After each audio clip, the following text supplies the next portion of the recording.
tell you anything about what response I do. I don't talk about military response. I don't say I'm going into Mosul in 4 months. We are going to attack Mosul in 4 months. Then 3 months later, we are going to attack Mosul in 1 month. Next week, we are going to attack Mosul. Barbara Starr is live for us at the Pentagon. He said that throughout the campaign. He's criticized his political opponents for talking so much about strategy when it comes to defeating ISIS. So why is Central Command now coming out with pretty detailed information? Well, no surprise. I'm going to agree with my colleague Ben Wiedemann a minute ago. Detailed information, but not all that detailed and not that much of a surprise. The battle for Mosul has been going on for months now. Iraqi forces, well known, well documented in East Mosul, and so they are now moving west. This statement is exactly what you would expect that the Central Command put out. They put it out, obviously, with the coordination of the Iraqi government.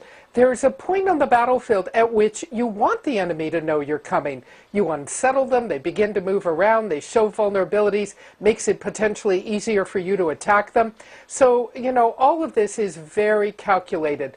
But Central Command, the U.S. military, is not giving you that fine, granular intelligence, where they're exactly going to launch an airstrike and when.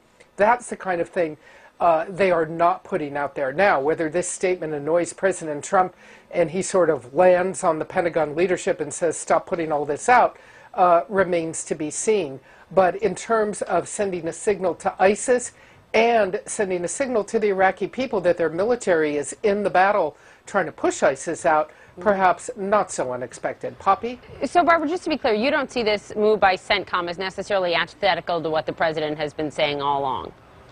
Well, you know, it may well be in opposition to what President Trump is saying. It may be in opposition to what he wants to have happen. We'll have to see.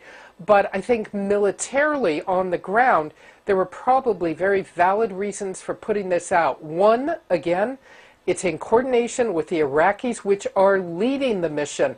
This statement would not come out unless the Iraqi government wanted it out there and wanted to show that their military is leading the fight and is in the fight.